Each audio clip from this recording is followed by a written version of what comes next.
சமூக சொந்தங்களுக்கு வணக்கம். மீண்டும் மற்றொரு காணொலியில் உங்களை சந்திக்கின்றேன். இந்த காணொலியில் நாங்கள் பார்க்க இருக்கின்ற விடயம், பிலிப்பைன்ஸில் சக்தி வாய்ந்த நிலநடுக்கம் தாக்கியதில் 46 பேர் பூமிக்குள் புதைந்து மூச்சு திணறி உயிரிழந்திருக்கின்றார்கள். இதில் 17 பேரை தேடும் பணிகள் தீவிரமாக இடம்பெற்று வருகின்றது. அடுத்து பெல்பாஸ்ட் கத்திக்குத்தி விவகாரம். வட அயர்லாந்தில் புலம்பெயர்ந்தோருக்கு எதிராக வெடித்த வன்முறை, பேருந்து வீடுகளுக்கு தீ வைக்கப்பட்டுள்ளது. ஓமான் கடலில் சரக்கு கப்பல் தீப்பற்றி எரிந்து விபத்துக்குள்ளாகியுள்ளது. ஏமனின் ஆயுத குழுக்கள் தாக்குதல் என்று எச்சரிக்கப்பட்டுள்ளது. பிரான்சில் சிறுமி படுகொலை விவகாரம். நீதித்துறையின் அலட்சியத்தை எதிர்த்து அரசு மற்றும் அமைச்சர் மீது வழக்கு தொடர முடிவு. யாழ்ப்பாணம் செம்மணி மனித புதைகுழி. தோண்ட வெளியாகும் சிறுவர்களின் உடல்கள், பால் போத்தல்கள், பொம்மைகளும் மீட்பு. இவை பற்றித்தான் விரிவாக பார்க்க இருக்கின்றோம். வாங்க காணொலிக்குள் போகலாம். பிகன்மி மீடியா வழங்கும் legends and icons awards 2026 June 20 ஆட்டம் ரைடன் கன்வென்ஷன் சென்டர். பிலிப்பைன்ஸின் தெற்கு பகுதியில் ஏற்பட்ட பயங்கர நிலநடுக்கம் மற்றும் நிலச்சரிவுகளில் சிக்கி இதுவரையில் 46 பேர் உயிரிழந்துள்ளார்கள். மேலும் 17 பேர் மாயமாகியுள்ளதால் பலி எண்ணிக்கை மேலும் உயரக்கூடும் என்று அஞ்சப்படுகின்றது. பிலிப்பைன்ஸின் தெற்கு பகுதியான மிண்டானாவ் கடற்கரை பகுதியில் உள்ள ஜெனரல் சாண்டோஸ் நகர் உட்பட அதன் சுற்றுவட்டார பகுதிகளில் நேற்று முன்னிலம் திடீரென்று சக்தி வாய்ந்த நிலநடுக்கம் ஏற்பட்டது. இது டிக்டர் அளவுகோலில் 7.8 பதிவாகியிருந்தது. இந்த நிலநடுக்கத்தின் வீரியத்தால் பல அடுக்குமாடி கட்டடங்கள் மற்றும் வீடுகள் சீட்டுக்கட்டுகளைப் போல சரிந்து தரைமட்டமாகின. இதனால் அதிர்ச்சியடைந்த பொதுமக்கள் அலறி அடித்தபடி வீடுகளை விட்டு வெளியேறினார்கள். வெட்ட வழிகளில் தஞ்சமடைந்தார்கள். நிலநடுக்கத்தை தொடர்ந்து பல இடங்களில் பயங்கர நிலச்சரிவும் ஏற்பட்டது. இடிபாடுகளுக்குள்ள நிலச்சரிவிலும் ஏராளமான மக்கள் சிக்கியதைத் தொடர்ந்து மீட்புப் படையினர் உடனடியாக களமிறக்கப்பட்டார்கள். இன்று 3வது நாளாக மீட்புப் பணிகள் தீவிரமாக இடம்பெற்று வருகின்றன.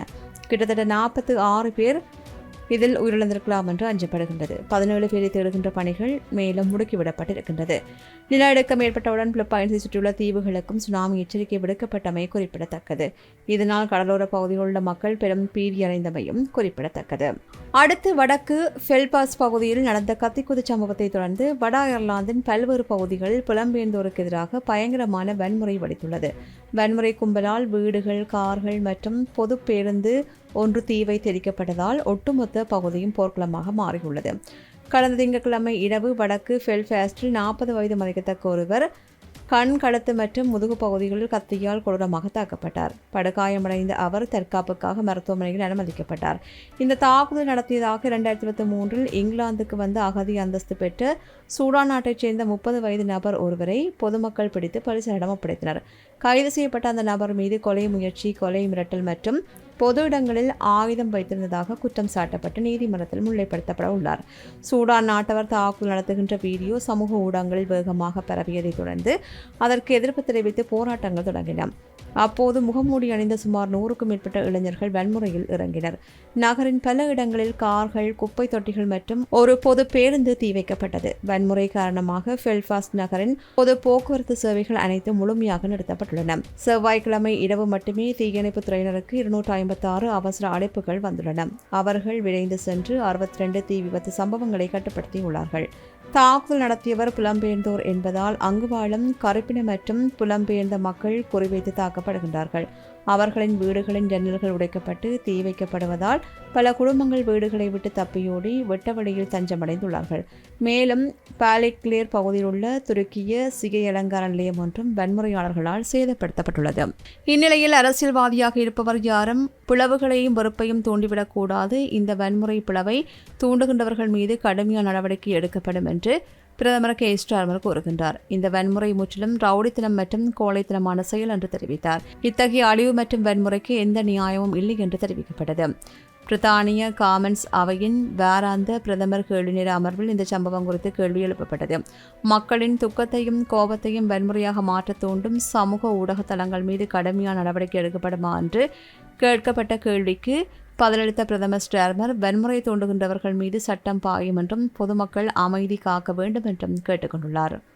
அடுத்து ஓமான் மற்றும் ஏமன் கடல் பகுதியில் அடுத்தடுத்து நிகழ்ந்த 2 வெவ்வேறு பாதுகாப்பு சம்பவங்களால் அரேபிய கடல் பிராந்தியத்தில் பெரும் பதட்டம் நிலவி வருகின்றது. ஓமான் கடற்பகுதியில் சரக்கு கப்பல் ஒன்றில் ஏற்பட்ட பயங்கர தீ விபத்தில் ஒருவர் உயிரிழந்துள்ளதுடன் 2 மாயமாகியுள்ளார்கள். பிரித்தானிய கடல்சார் வர்த்தக செயல்பாடுகள் அமைப்பான UKMTO புதன்கிழமை வெளியிட்ட எச்சரிக்கை அறிவிப்பின்படி ஓமானின் சோஹர் நகரிலிருந்து 20 கடல் மைல் தொலைவில் சென்று கொண்டிருந்த சரக்கு கப்பல் ஒன்றில் பிற்பகல் 1:30 மணியளவில் பயங்கர தீ விபத்து ஏற்பட்டுள்ளது. கப்பலின் இயந்திர அறையில் தொடங்கிய இந்த தீ விபத்து சந்தேகத்துக்குரிய செயல்பாடு காரணமாக ஏற்பட்டிருக்கலாம் என்று சந்தேகிக்கப்படுகின்றது. இந்த தீ விபத்தின் போது கப்பலில் இருந்த ஊழியர் ஒருவர் உயிரிழந்துள்ளார். மேலும் ஒருவர் பலத்த காயமடைந்த நிலையில் 2 பணியாளர்களை காணவில்லை என்று தெரிவிக்கப்பட்டுள்ளது. பாதிக்கப்பட்ட கப்பலிலிருந்து ஊழியர்களை பாதுகாப்பாக வெளியேற்றும் பணிகள் தீவிரமாக இடம்பெற்று வருகின்றது. இந்த விபத்து தற்செயலாக நிகழ்ந்ததா அல்லது ஏதேனும் வெளிப்புற தாக்குதல்களின் விளைவாக ஏற்பட்டதா என்பது குறித்து அதிகாரிகள் தீவிர விசாரணைகளை நடத்தி வருகின்றனர். ஓமன் கடல் பகுதியில் தீ விபத்து ஏற்படுவதற்கு சில மணி நேரங்களுக்கு முன்னதாக ஏமனின் ஃபெல்காப் நகரின் தென்மேற்கே 88 கடல் மைல் தொலைவில் மற்றொரு அச்சுறுத்தல் சம்பவம் நிகழ்ந்துள்ளது. அந்த பகுதி வழியாக சென்ற ஒரு சரக்கு கப்பலை படகில் வந்த 6 பேர் கொண்ட ஆயுதம் ஏந்திய கும்பல் ஒன்று வழிமறித்து அச்சுறுத்தியுள்ளது. உடனடியாக உஷாரான கப்பலின் பாதுகாப்பு படையினருக்கும் ஆயுத குழுவினருக்கும் இடையே கடலில் கடுமையான துப்பாக்கிச் சண்டையும் வெடித்தது. பாதுகாப்பு படையினரின் அதிரடி மற்றும் ஆக்ரோஷமான பதிலடி தாக்குதல்களை தாக்குப்பிடிக்க முடியாமல் ஆயுத குழுக்கள் அங்கிருந்து பின்வாங்கி ஓடியமையும் குறிப்பிடத்தக்கது. அடுத்து பிரான்சில் 11 வயது சிறுமி கடத்தப்பட்டு படுகொலை செய்யப்பட்ட விவகாரம் நாடு முழுவதும் பெரும் கொந்தளிப்பை ஏற்படுத்தியுள்ளது. இந்நிலையில் குற்றவாளியின் மீதான முந்தைய புகார்கள் குறித்து உரிய நடவடிக்கை எடுக்காத பிரான்ஸ் அரசு மற்றும் அந்த நாட்டின் நீதித்துறை அமைச்சர் மீது நீதிமன்றத்தில் வழக்கு தொடர பாதிக்கப்பட்ட மற்றொரு சிறுமியின் தாய் முடிவு செய்துள்ளார். கடந்த மாதம் 29ஆம் தேதி தென்மேற்கு பிரான்சில் உள்ள புளோரன்ஸ் நகரில் வசித்து வந்த லிகானா என்ற சிறுமி திடீரென்று காணாமல் போனார். அவர் கடைசியாக தன் பள்ளி தோழியின் தந்தையான எரோம் என்பவரின் காரில் ஏறி சென்றது தெரியவந்தது. இதனைத் தொடர்ந்து தேடுதல் வேட்டை தீவிரப்படுத்தப்பட்ட நிலையில் ஒரு வாரத்திற்கு பிறகு கைவிடப்பட்ட உணவு தானிய சேமிப்பு கிடங்கு ஒன்றில் இருந்து லிகானாவின் சடலம் மீட்கப்பட்டது. இதையடுத்து சிறுமியை காரில் ஏற்றிச் சென்ற ஜெரோம் என்பவரை போலீசார் கைது செய்து விசாரித்து வருகின்றனர். கைது செய்யப்பட்ட எரோம் மீது ஏற்கனவே சிறுமிகள் பலரை பாலியல் ரீதியாக சீரழித்த கொடூரமான குற்றச்சாட்டுகள் இருப்பது வெளிச்சத்திற்கு வந்துள்ளது. இத்தனை புகார்கள் இருந்தும் பிரெஞ்சு நீதித்துறையை அவர் மீது எந்தவொரு கடுமையான நடவடிக்கையும் எடுக்காமல் சுதந்திரமாக நடமாட விட்டது சிறுமி லிகானாவின் மரணத்திற்கு காரணம் என்று பொதுமக்கள் கடுமையான கோபத்தையும் எதிர்ப்பையும் வெளிப்படுத்தி வருகின்றனர். முன்பே ஜெரோம் மீது புகார்கள் வந்தபோது நீதித்துறை அவரை தண்டித்து கைது செய்திருந்தால் இன்று லிகானா உயிருடன் நின்றிருப்பார் என்றும் பொதுமக்கள் குற்றம் சாட்டுகின்றனர். கடந்த 2025ஆம் ஆண்டு தனது 10 வயது மகளை இதே ஜெரோம் பாலியல் வன்கொடுமை செய்ததாக தாய் ஒருவர் காவல் நிலையத்தில் புகார் அளித்திருந்தார். அந்த புகாருக்கு பலமான மருத்துவ ஆதாரங்கள் இருந்த போதிலும் தற்போதைய கொடூர கொலை சம்பவம் நடக்கும் வரையில் பிரெஞ்சு போலீசார் ஜெரோமிடம் முறையான விசாரணைகளை நடத்தவில்லை என்று குற்றம் சாட்டப்பட்டுள்ளது. இந்த அதிர்ச்சியூட்டும் அலட்சியத்தால் பாதிக்கப்பட்ட அந்த சிறுமியின் தாய் பிரான்ஸ் அரசு மற்றும் நீதித்துறை அமைச்சர் ஜெராட் டார்மெனின் மீது சட்டப்படி வழக்கு தொடர முடிவு செய்துள்ளார். தன் மகளின் விவகாரத்தால் அரசு தரப்பும் காவல்துறையும் மிக லட்சியமாக செயற்பட்டதாலேயே மற்றொரு சிறுமியின் உயிர் பறிபோயுள்ளது என்றும் குற்றம் சாட்டி இந்த வழக்கை பதிவு செய்துள்ளமை குறிப்பிடத்தக்கது. இலங்கையின் 2வது பெரிய மனித புதைகுழியாக கருதப்படுகின்ற யாழ்ப்பாணம் செம்மணி சித்துப்பாத்தி மனித புதைகுழியின் அகழ்வாராய்ச்சியில் அடுத்தடுத்து அதிர்ச்சியூட்டும் எலும்புக்கூடுகளும் சிறுவர்களின் உடைமைகளும் கண்டெடுக்கப்பட்டு வருகின்றன. 74வது நாள் அகழ்வின் போது தோண்டி எடுக்கப்பட்ட 9 உடல்களில் 8 உடல்கள் சிறுவர்களுடையது என்று விவரம் ஒட்டுமொத்தமாக பிராந்தியத்தை உலுக்கியுள்ளது.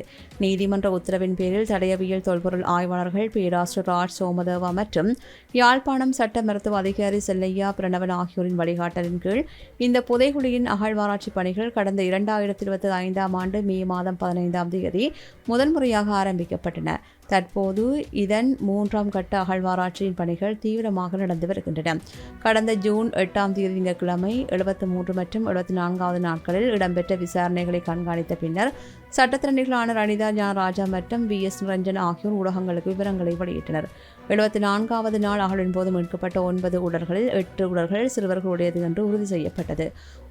இதற்கு முந்தைய 73வது நாள் அகழ்வின் போதும் கண்டெடுக்கப்பட்ட 16 மனித உடல்களில் 6 உடல்கள் ஒரே கூட்டமாக கொடூரமாக காணப்பட்டுள்ளன. இந்த மனித புதைகுழியில் இதுவரையில் மொத்தம் 327 உடல்கள் அடையாளம் காணப்பட்டுள்ளதுடன் அவற்றில் 311 உடல்கள் முழுமையாக தோண்டி எடுக்கப்பட்டிருக்கின்றமை குறிப்பிடத்தக்கது. இறந்தவர்களின் எலும்புகளுடன் சேர்த்து அவர்கள் பயன்படுத்திய 100க்கும் மேற்பட்ட தனிப்பட்ட பாவனை பொருட்களும் தடயங்களும் மீட்கப்பட்டிருக்கின்றன. அந்த பொருட்கள் அங்கே புதைக்கப்பட்டவர்களின் வயதையின் நிலைமையும் கண்ணீருடன் விவரிக்கின்றது. இவை சமீபத்தில் கிடைத்த செய்திகளின் தொகுப்பாக காணப்படுகின்றது. செய்திகள் பற்றிய உங்களுடைய கருத்துக்களை கீழே இருக்கும் கமெண்ட்ஸ் பக்கத்தில் மறக்காமல் பதிவிடுங்க. மீண்டும் மற்றும் ஒரு காணொளியில் உங்களை சந்திக்கின்றேன். நன்றி.